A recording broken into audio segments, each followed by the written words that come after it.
এতিয়া 21 সংখ্যক Bhergaon sub divisional আমাৰ যিটো ৰংজালী বৈশাগু বা বিহু সন্মিলনী ইয়াত আহি পেলাই খুব ভাল লাগিল আৰু সকলো জাতি গোষ্ঠীৰ কৃষ্টি সংস্কৃতিবিলাক ইয়াত প্ৰদৰ্শন কৰা হৈছে খুব ভাল হৈছে গতিকে এতিয়া আমি ইয়াত আহি পেলাই খুব ভাল লাগিছে এনেকুৱা সব মানুহে ফালে এটা মিলন হৈ ফালে আমাৰ সেই বিহু যিটো উৎসৱটি সেইটো পালন কৰি আছে তো আজি বড়ো কালচাৰে কওক ৰাভা কালচাৰে কওক আৰু আমাৰ যিটো বিহু এই বিহুও এইটো প্ৰদৰ্শন কৰা হৈছে তো খুব ভাল লাগিছে গতিকে মই ভেৰগাঁও অঞ্চলৰ ৰাইজক ধন্যবাদ জ্ঞাপন কৰিছোঁ আপোনালোকে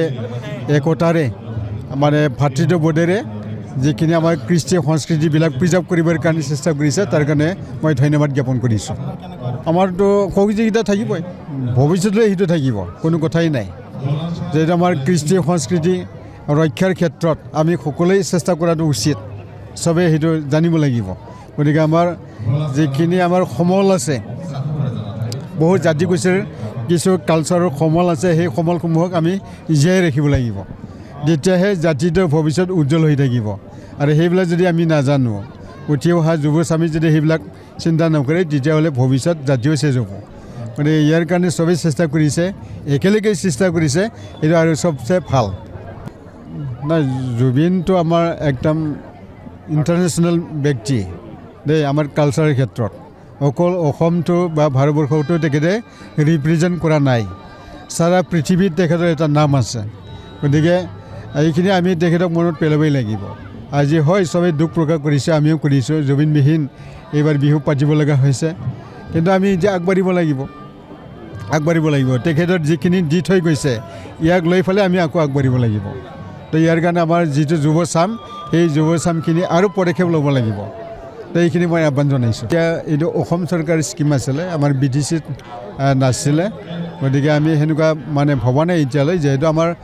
কাউন্সিলৰ ক্ষেত্ৰত পুঁজি যিহেতু বহুত কম হয় গতিকে এনেকুৱা গোটেই মানে বিহু উৎসৱটি কমিটিবিলাকক মানে ফাণ্ড কৰাটো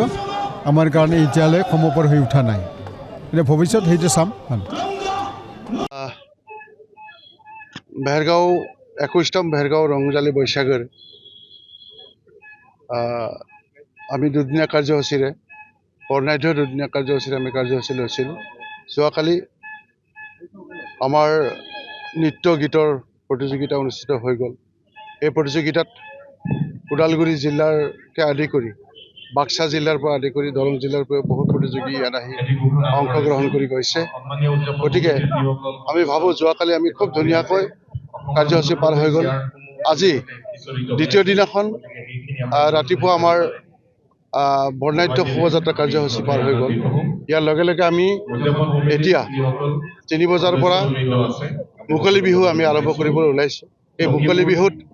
আমি প্ৰতিযোগিতা নাপাতো আমি প্ৰদৰ্শনী কৰোঁ আৰু এই প্ৰদৰ্শনীত আদিবাসী ৰাভা আৰু বিহু বড়ো বিভিন্ন জনগোষ্ঠীয় কৃষ্টিৰে আমি আজি এই মুকলি বিহুৰ যি প্ৰদৰ্শনী ইয়াত আমি আৰম্ভ কৰিম আৰু ইয়াৰ লগে লগে এই ঐতিহাসিক ভেৰগাঁৱৰ যি ৰঙালী বিহু সন্মিলন এই ৰঙালী বিহু সন্মিলন অন্তিম দিনৰ সাংস্কৃতিক সন্ধিয়াত অসমৰ বৰেণ্য শিল্পী তথা মৰ্মিতা মিত্ৰ বাইদেউক আমি আমন্ত্ৰণ কৰিছোঁ অসমৰ বিভিন্ন জেগাত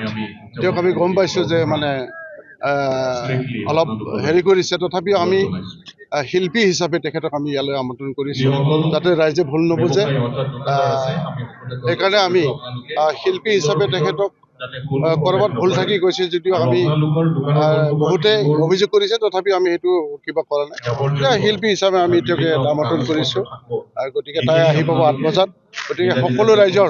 আমি সহযোগিতা কামনা কৰিছোঁ সকলো ৰাইজে যাতে শান্তি শৃংখলা বজাই ৰাখি আজিৰ এই সাংস্কৃতিক সন্ধিয়াটো ধুনীয়াকৈ উপভোগ কৰে এইবাৰ যিটো জুবিনবিহীন হিচাপে বিহু উদযাপন কৰা হ'ল আৰু অলপতে বিহুৱতী নিশামণি হালৈৰ মৃত্যু হ'ল তেখেতসকলৰ উদ্দেশ্যে কি ক'ব নিশামণি হালৈ বাইদেউ তেখেতৰ অকাল মৃত্যুত আচলতে আমি বহুত মৰ্মাহত হৈছোঁ আৰু তাইৰ দৰে যি প্ৰতিভাসম্পন্ন এজন শিল্পী আমাৰ মাজৰ পৰা হেৰাই গৈছে আমি তেখেতক আজি শ্ৰদ্ধাৰে আমি সোঁৱৰিছোঁ আচলতে খুব দুৰ্ভাগ্যজনক এইবোৰ ঘটনা এতিয়া নিশাৰ পৰত মানে বিহুবিলাক হোৱাৰ কাৰণে আচলতে এইবিলাক ঘটিবলৈ পাইছে আগন্তুক দিনত অসমৰ যিবিলাক বিহু কমিটি আছে এই বিহু অনুষ্ঠানবিলাক যাতে অলপ আগতীয়াকৈ মানে দিনৰ ভাগতে পাৰিলে কৰিব পাৰিলে ভাল হয়। আমিও চেষ্টা কৰিছোঁ যৎপৰোনাস্তি দিনৰ ভাগতে যিমান পাৰোঁ কাৰ্যসূচীবিলাক শেষ কৰিবৰ কাৰণে। আজি নিশামণি হালৈৰ নিচিনা এজনী বৰেণ্য শিল্পী বুলি ক'ব লাগিব, তেখেতে নাম গাই বিহু নাচিছে, ধুনীয়াকৈ বিহু নাম গাব পাৰে। বহুত দুখ পাইছোঁ আমি, আৰু তেখেতক আমি এই চেগতে শ্ৰদ্ধাৰে সোঁৱৰিছোঁ। যিকোনো খবৰৰ বাবে যোগাযোগ কৰক আমাৰ এই নম্বৰত 9181 307 2221।